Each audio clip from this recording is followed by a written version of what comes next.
2-4 দিন রাগ করে থাকলে বড়িয়ে বিস্তারা বেঁধে হাঁটলো বাপের বাড়ি, তারপরে দিন আপনার চললো আপনার কোতোয়ালিতে চলে, কিছু করার না। এই অবস্থা। নবী আমার বললেন লা তাকাতাউ, এরে আমার উম্মতের আপোষের মধ্যে সম্পর্ক বিচ্ছিন্ন করো না। সম্পর্ক বিচ্ছিন্ন কত বড় গুনাহ, হাদিসটা দুর্বল রয়েছে, মওযু নয় তবে দুর্বল। রমজান মাস যখন চলে আসে, লাইলাতুল কদর আসে, জিবরাইলের নেতৃত্বে ফেরেশতারা পৃথিবীতে নেমে আসে। ফেরেশতারা বলে জিবরাইল বলো কেন পৃথিবীর মাটিতে আমরা আসলাম? জিবরাইল বলে আজকে উম্মতে মুহাম্মাদিয়া লাইলাতুল কদরের রাত্রি তোমরা বিচরণ করো, দেখো কোথায় কে অবস্থায় রয়েছে, দেখো প্রত্যেকের দোয়া কবুল করো, প্রত্যেকের নেকি কবুল করো, যা যা চাইবে প্রত্যেকের চাওয়া পূরণ করো। তবে 4 ধরনের মানুষের দোয়া কবুল করবে না। লাইলাতুল কদর সবার দোয়া গ্রহণ করো, তবে 4 ধরনের মানুষের দোয়া গ্রহণ করবে না। নাম্বার 1 নবী আমার বললেন আল-ইশরাক বিল্লাহ, যারা আল্লাহর সাথে শিরক করে তাদের দোয়া লাইলাতুল কদরে কবুল করিও না। রব্বুল আলামিন নবী মিরাজে গেলেন, মিরাজে রব্বুল আলামিনকে 3খানা জিনিস দেওয়ানো হয়েছিল। নাম্বার 1 আপনার 5 ওয়াক্তের নামাজ, 50 ওয়াক্তের নামাজ দেওয়ানো হয়েছিল, কমতে কমতে 5 ওয়াক্তে আসলো। নাম্বার 2 সূরা বাকারার শেষের 2 আয়াত দেওয়ানো হয়েছে। জিবরাইল যেই দিন নবী মুহাম্মদকে মিরাজে নিয়ে গেলেন, সেই দিন নবী মুহাম্মদকে 3খানা জিনিস দেওয়ানো হয়েছে। নাম্বার 1 5 ওয়াক্তের নামাজ আপনাকে দিয়েছে। নাম্বার 2 সূরা বাকারার শেষের 2খানা আয়াত দিয়েছে। নবী আমার বললেন রাতের যদি ঘুমাবার পূর্বে কেউ সূরা বাকারার 2 আয়াতকে শেষের 2 আয়াত তেলাওয়াত করে ঘুমিয়ে যায়, নবী আমার বলছেন কাফাতাহু, পুরো রাতটা তার জন্য যথেষ্ট হয়ে গেল, কোনো শত্রু আক্রমণ করতে পারবে না, ফেরেশতা আপনার পাহারাদারি দিবে, কোনো বান আপনাকে মারতে পারবে না, আপনার উপর কোনো বালা মুসিবত নাযিল হবে না। আপনি তো দূরের কথা, হাদিস বলনেওয়ালা প্রতিদিন রাত্রে ঘুমাই বলা না, কি বলতে ভুলে যায়। নবী আমার বললেন রাত্রে ঘুমাবার সময়তে ঘুম যখন যাবে চিত হয়ে ঘুমিয়ে 2 হাত এইভাবে মিলিয়ে দিবে। প্রথমে সূরা ইখলাস পড়বে, আউযুবিল্লাহ বিসমিল্লাহ বলে সূরা ইখলাস পড়বে, তারপর সূরা ফালাক পড়বে, তারপর সূরা নাস পড়বে। নাস পড়ে ফুঁক মেরে দিবে, ফুঁক মেরে দেওয়ার পর শুয়ে শুয়ে হাত মাথা থেকে শুরু করে যেখান পর্যন্ত হাত যাবে হাতকে বুলিয়ে নিবে। এইভাবে 3 বার করবে। ঘুমাবার সময় আয়াতুল কুরসি পাঠ করে ঘুমাবে, তাহলে কোনো বালা তোমাকে স্পর্শ করতে পারবে না, কোনো জিন আপনাকে স্পর্শ করতে পারবে না, কোনো বান আপনাকে স্পর্শ করতে পারবে না, যত রকমের দুঃস্ব আপনার প্রতি আক্রমণ করতে পারে না। নবী আমার বললেন শেষ রাত্রের শেষে সূরা বাকারার 2 আয়াত যারা তেলাওয়াত করবে কাফাতাহু, আমার নবী জনাবে মুহাম্মদ রাসূলুল্লাহ সাল্লাল্লাহু আলাইহি ওয়াসাল্লামকে দ্বিতীয় জিনিস যেটা দেওয়ানো হয়েছে সেটা বললেন আরে আমার উম্মতেরা শোনো, মিরাজে আমাকে আরেকখানা জিনিস দেওয়ানো হয়েছে, কাবিরা গুনাহ। যারা কাবিরা গুনাহ করে তারাও জান্নাতে যাবে। আমার উম্মত যদি কাবিরা গুনাহ করে তারাও জান্নাতে যাবে, যদি তার ভিতরে শিরক না থাকে, শিরক যদি না থাকে আর কাবিরা গুনাহ করনেওয়ালা হয় সেও জান্নাতে যাবে। মুফাসসিরিন ইকরাম মুহাদ্দিসিরা বর্ণনা করছেন কাবিরা গুনাহকারীরা জান্নাতে যাবে না। কিন্তু নবী আমার বললেন মিরাজ আল্লাহ তাআলা আমাকে অফার দিয়ে দিয়েছে, সেই মিরাজের রাত্রে আমার উম্মত যদি কাবিরা গুনাহ করে তবুও সে জান্নাতে যাবে, যদি তার ভিতরে শিরক বলে কোনো গুনাহ না থাকে। তাহলে ওখানে বলানো হচ্ছে যে কবিরা গুনাহ করেছেন ওর বরাবর আপনি জাহান্নামে পড়বেন, কিন্তু শিরক যদি করে না থাকেন তাহলে আপনি জান্নাতে একদিন না একদিন যাবেন। শিরক মারাত্মক বড় গুনাহ। তো লাইলাতুল কদরে যারা শিরক করে তাদের আল্লাহ দোয়া কবুল করে না। এরে মা, এই জন্য বাড়িতে শিরক করবে না, গলায় তাবিজ করবে না, হাতে তাবিজ দিবে না। কত রকমের যে মেয়েদের মধ্যে শিরক রয়েছে কোনো হিসাব নাই। শুধু পাথর পূজা, ই পূজা, ও পূজা, গাছ পূজা, সাজার পূজা, হাজার পূজা, এগুলো শিরক শিরক না, এগুলো তো শিরক আছেই। আর শিরকে আসগার আছে, আকবারের সাথে সাথে অনেক রকমের শিরক থেকে যারা বাঁচবে রব্বুল আলামিন যারা শিরক করবে তাদের দোয়া লাইলাতুল কদরে কবুল হবে না, জিবরাইল বলে। নাম্বার 2, আল-আকুল ওয়ালিদাইন, পিতা মাতার অবাধ্যতা সন্তানের দোয়া লাইলাতুল কদরে কবুল হবে না। যারা বাপকে মানে না, বাপকে মানে না, বাপের ফরমাবরদার নয়, বাপের ইতাআত করে না, এই মানুষগুলো লাইলাতুল কদরে এদের দোয়া কবুল হবে না। অফারের রাতে আপনার দোয়া কবুল হবে না। পিতা মাতা এমন বড় জিনিস, এই জন্য পিতা মাতা কোনোদিন অবাধ্য করিও না, মাকে কষ্ট দিও না, বাবাকে কষ্ট দিও না। পৃথিবীতে ভালোবাসার মানুষ একজন, পৃথিবীতে ভালোবাসার মানুষ একজন, যার পায়ের নিচে বেহেশতে আমার, সেই তো আমার মা, সেই তো আমার মা। 10 মাস 10 দিন গর্ভে ধরে কষ্ট করেন তিনি, প্রসবেরই যন্ত্রণাতে ছটফট করেন তিনি। 10 মাস 10 দিন গর্ভে ধরে কষ্ট করেন যিনি, প্রসবেরই যন্ত্রণাতে ছটফট করেন তিনি। সেই মায়েরই কষ্টের ঋণ তো, সেই মায়েরই কষ্টের ঋণ তো শোধ দিতে পারবো না। পৃথিবীতে ভালোবাসার মানুষ একজন, পৃথিবীতে ভালোবাসার মানুষ একজন, যার পায়ের নিচে বেহেশতে আমার, সেই তো আমার মা, সেই তো আমার মা। মাকে কত দিয়েছি গালি, পেয়েছে কত ব্যথা, মাকে কত দিয়েছি গালি, পেয়েছে কত ব্যথা। হাসি মুখে থেকেছে মা, কাউকে বুঝতে দেয়নি ব্যথা। অনেকেই ছেলে আবার মাকে বলে, মা তোর চেয়ে আমার শাশুড়ি অনেক ভালো, বলে না এরকম? নতুন বিয়ে করেছে জামাই বাবু, শ্বশুর বাড়িতে গেছে, শাশুড়ি মার নিকটে মিষ্টি নিয়ে গেছে, নেওয়ার পরে শাশুড়ি মা কত না জামাইয়ের আদর করেছে। দেশি মুরগি ডিম নিয়ে এসে সিদ্ধ করে খেলিয়েছে, দেশি মুরগি জবাই করে খেলিয়েছে, যত কষা মাংস, ভুনা মাংস সব খাইয়েছে। মাকে এসে বলছে, মাগে মা তোর চেয়ে আমার শাশুড়ি অনেক ভালো। বলেন এরকম অনেক আছে মায়ের মুখের উপরে। সেই দিন যে মা কত কষ্ট পায়, যে আমার মুখের উপরে আমার ছেলে এইরকম কথা বলে, মা তোর চেয়ে আমার শাশুড়ি অনেক ভালো। কত ভালো! মাকে তো খুব গালি দিয়েছ, মাকে এই এলাকায় গালি দেয় না, আপনার শেরশাবাদিয়া সব। আমরা তো আমাদের বাড়ির গরু মহিষও শেরশাবাদিয়া, বুঝতে পারলেন তো? আপনারাও শেরশাবাদিয়া, ওই ওখান থেকে। তো মাকে যে আমরা কত গালি দিই, রাসূলুল্লাহ সাল্লাল্লাহু আলাইহি ওয়াসাল্লাম বলছেন যে আল্লাহ তাআলার লানত অভিশাপ 4 প্রকার মানুষের প্রতি রয়েছে। হযরত আলী রাদিয়াল্লাহু তাআলা হাদিসটা বর্ণনা করছেন। তার মধ্যে এক প্রকার, মান সাব্বা ওয়ালিদাইহি, যারা পিতা মাতাকে, চলে যাচ্ছেন নাকি? আমি ভূমিকা চলছে, আর এটা হাদিস কোরআনের বক্তা যা বলবে আপনাকে টুকোটুক যদি আপনি মেনেন তো বুঝি আপনার লাল হয়ে যাবে। দাদা আমারও বহুত গান জানা আছে। বেদের মেয়ে জ্যোৎস্নাই আমায় কথা দিয়েছে, আসি আসি বলে জ্যোৎস্না ফাঁকি দিয়েছে। এরকম গান গাজাল আমারও বহুত। বেটার কোনা দেখতে গিয়ে বাবা নিজেই বিয়ে করেছে,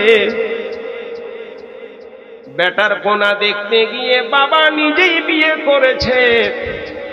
বাবার কাণ্ড দেখে বেটার মাথা ঘুরেছে, বাবা রঙে মেতেছে, বাবা জুয়ান হয়েছে।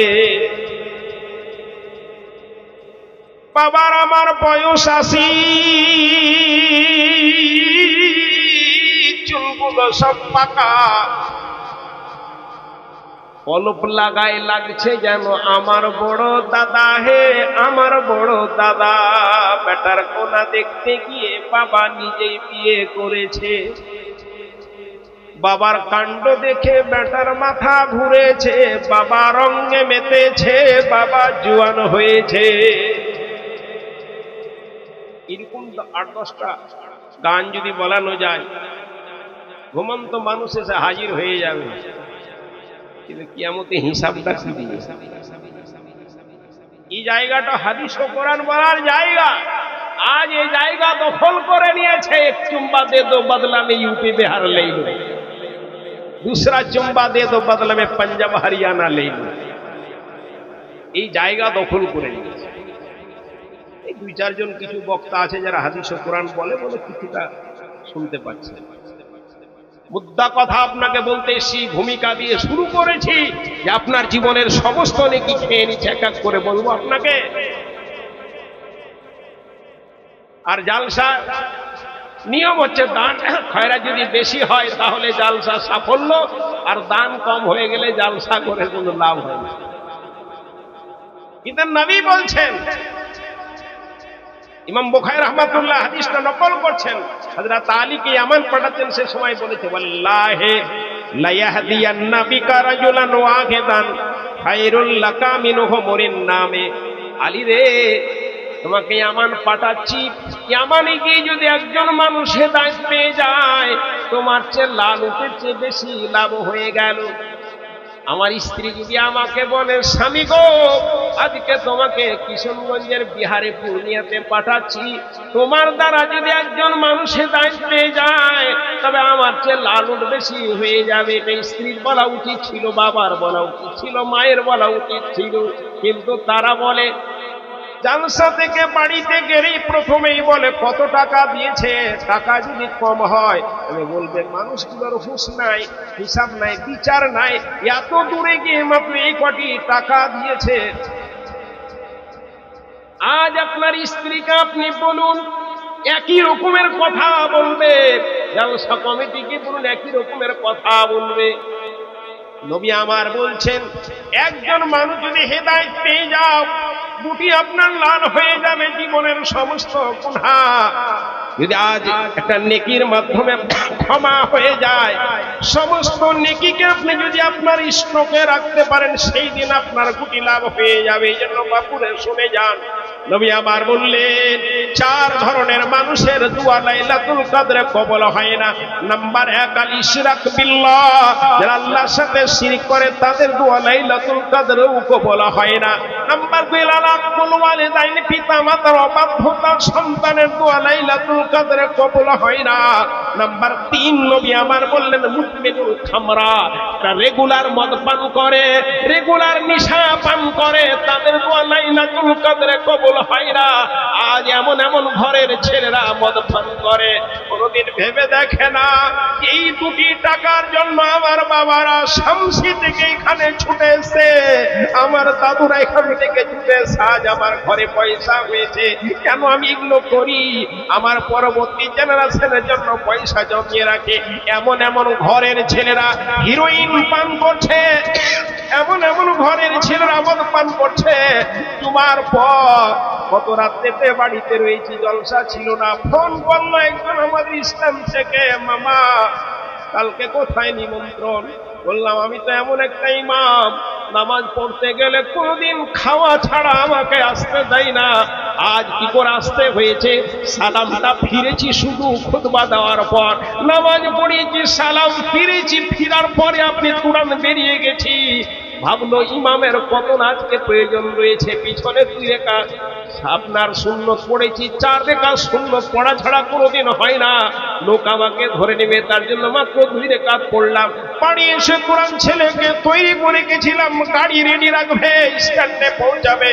সেই নিমন্ত্রণ খেতে বসলাম, বাড়ির মালিক খেতে বসছে, খাওয়ার সাথে সাথে বললাম, মামা এত কামাই একদিনের জন্য আজকে কত যে লস হয়ে গেল, কিন্তু আঁখিটা দিতেই হবে বলে, আপনাকে দুটো ভাত খাওয়াবো বলে এতগুলো কাজ করলাম, সমস্ত কারবার বন্ধ। আমি বললাম মামা আপনার ঘরে প্রতিদিন লাগভাগ কত টাকা? আমার তো মনে হয় প্রতিদিন 20,000 টাকা করে আপনার ঘরে প্রবেশ করে। আপনি 20,000 টাকা প্রবেশ বলছে। মামা আপনি ঠিকই বলেছেন, মোটামুটি ওই রকমই আমার প্রতিদিন আমার বাড়িতে 20,000 টাকা করে আসে। বললাম মামা ছেলেদেরকে কন্ট্রোলে রাখুন, আপনার কোটিপতি হতে আপনাকে কদিন সময় লাগবে, কিন্তু ছেলেরা আপনি খবর পাচ্ছি বিকুদিক মাল খেয়ে বেড়াচ্ছে, এটা আপনি কোন বলছেন? মামা আপনি ঠিকই বলেছেন, মামা আপনি ঠিকই বলেছেন। ওই আমি বললাম মামা কোনোদিন কেউ বিশ্বাস করতে পারে না যে তোমার ছেলেরা এইরকম জিনিস পান করবে। বাপুরে আমার গরিব হতে ক মিনিট সময় লাগে, কামাই তো আসছে, গরিব হতে ক মিনিট সময় লাগে। বাপুরে আমার এমন এমন ঘরের ছেলেরা মদ পান করে, হিরোইন পান করে, যেটা বুঝার নয়। আমার মেয়ে বললেন মুদমিনুল খামরা, রেগুলার যারা নিশাগ্রস্ত জিনিস পান করে তাদের দোয়া লাইলাতুল কদরে কবুল হবে না। নাম্বার 4, নবী জিবরাইল বলে দিল ওরে ফেরেশতারা যারা মানুষের সাথে সম্পর্ক বিচ্ছিন্ন রেখেছে তাদের দোয়া লাইলাতুল কদরে কবুল করবে না। সম্পর্ক বিচ্ছিন্নকারীর দোয়া লাইলাতুল কদরে কবুল হবে না।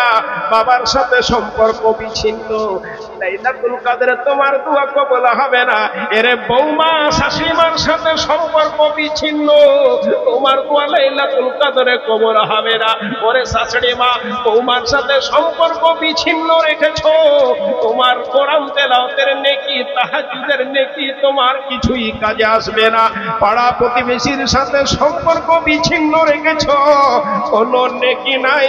আবার একটি হাদিসে চুরুন নবী মুহাম্মদ সাল্লাল্লাহু আলাইহি ওয়াসাল্লামকে জিজ্ঞাসা করলেন ইয়া রাসূলুল্লাহ, একজন মেয়ে 5 ওয়াক্তের ফরজ নামাজের সাথে সাথে নফল সুন্নাত আদায় করে, নবী গো ফরজ রোজার সাথে সাথে নফল রোজা রাখে, নবী গো ফরজ দানের সাথে সাথে নফল দান খায়রাত করে, নবী গো এই মেয়েটার এত নেকি রয়েছে গো নবী, তবে মেয়েটা প্রতিবেশীর সাথে ঝগড়া করে, প্রতিবেশীর সাথে ঝগড়া করে, সম্পর্ক বিচ্ছিন্ন রাখে। এই মেয়েটা সম্পর্কে বলুন গো নবী। আমার নবী ওই মেয়েটা সম্পর্কে দুটো কথা বললেন। প্রথম কথা বললেন লা খাইরা ফিহা, মেয়েটার মধ্যে কোনো নেকি না। তাহাজ্জুদ পড়ে, নবী আমার বললেন যে মেয়েটা তাহাজ্জুদের নামাজ পড়ে, মানুষেরা শুয়ে থাকে ওই সমাজে ফজরের পূর্বে নামাজটা পড়ে, ওই চেহারাটা জাহান্নামে যাবে না। বাপুরে আমার চোখ দিয়ে জর্জর করে অশ্রু বয়ে রাতের শেষ অংশে, এই চেহারাটা কোনোদিনও জাহান্নামে যাবে না।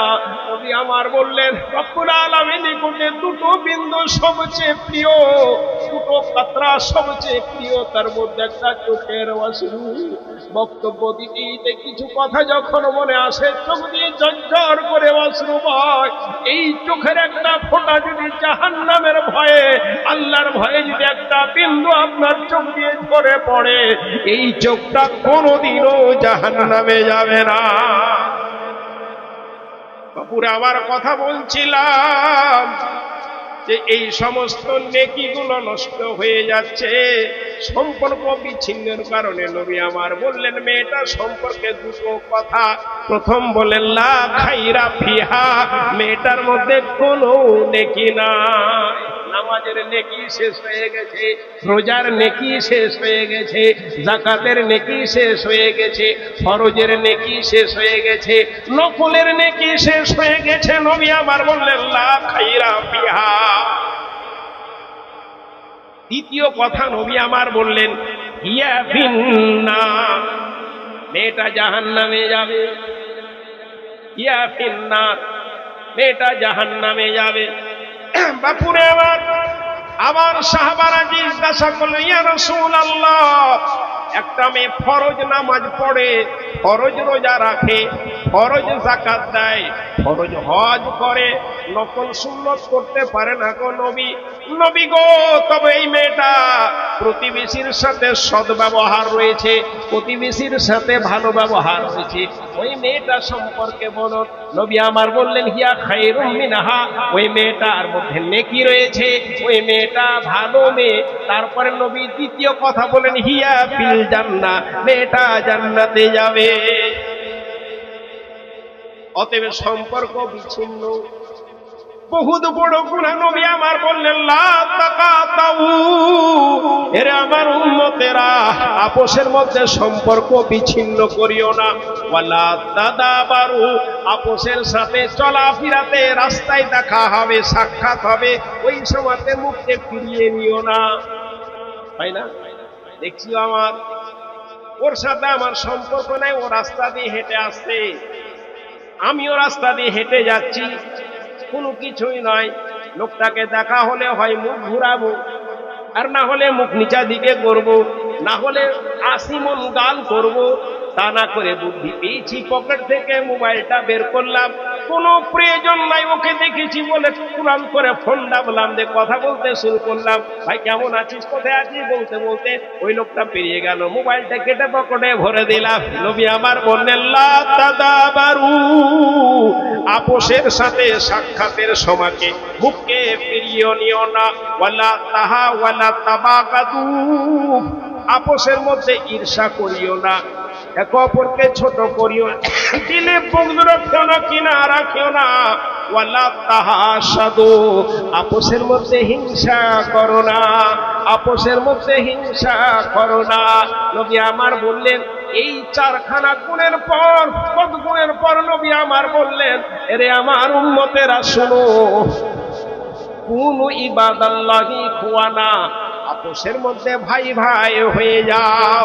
অতএব সম্পর্ক বিচ্ছিন্ন করো না, হাসাদ হিংসা করো না, বুগজ কিনা রাখিও না, একদিক থেকে মুখকে ফিরিয়ে নিও না। কি হবে নবী আমার বললেন কুনু ইবাদাল্লাহি ইখওয়ানা, আপোষের মধ্যে ভাই ভাই হয়ে যাও। ভাইয়ের সাথে যেমন ভাইয়ের সম্পর্ক, তেমনি ভাই ভাই হয়ে যাও। নবী সাল্লাল্লাহু আলাইহি ওয়াসাল্লাম পরিষ্কার করে জানিয়ে দিলেন লা ইয়াহিল্লু লিল মুসলিমিন আন ইয়াহজুরা আখাহু ফাওকা সালাস, কোন মুসলমানের জন্য জায়েজ নয়, কোন মুসলমানের জন্য বৈধ নয় আন ইয়াহজুরা আখাহু ফাওকা সালাস, 3 দিনের বেশি রাগ করে থাকে। 3 দিনের বেশি রাগ করে থাকাটা জায়েজই নয়, বৈধই নয়। ঘটনাক্রমে হযরত আবু বকর সিদ্দিক আর হযরত উমর ফারুক, এদের দুইজনের মতের কোনোদিন মিল হতো না। আবু বকরের সাথে উমরের কোনোদিনই মতের মিল হতো না। নবী যদি কোনো জিজ্ঞাসা করতেন, আবু বকরকে জিজ্ঞাসা করতেন, একটা রায় বলতো, উমরকে বললেও আরেকটা রায় বলতো, কাউন্টার, যেটা আমরা বলি আর কি আমাদের ভাষায়। এইরকম দুইজনের ছিল। একদিন কথা বলতে বলতে লিডারে কোথায় পাঠাবেন, আবু বকর নামকে বললে কাকে পাঠানো যায়, নবী বলছেন তো অমুককে পাঠান, আকরা বিন হাবিসকে যতদূর সম্ভব। তো উমরকে বলছেন যে কাকে পাঠানো যায়, তো উমর আরেকটা নাম বললেন। আবু বকর রাগ করে বলছে তোর কাজই হচ্ছে আমার বিরোধী করা, তোর কাজই হচ্ছে আমার বিরোধী করা। একবার নবীর সামনে সরাসরি বলছে তোর কাজই হচ্ছে আমার বিরোধী করা, মানে আমি যা বলবো তোকে উল্টা বলতেই হবে। ঝগড়া শুরু হয়ে গেল। দুইজনে, নবী মজুদ রয়েছে, দুইজনে বাড়ি চলে গেল। বাড়ি যাওয়ার পর নবী তাদের ঝগড়া থামালেন, দুইজনে বাড়ি গেল। বাড়ি যাওয়ার পর আবু বকর বলছে হায়রা আবু বকর, তোমাকে রায় জিজ্ঞাসা করে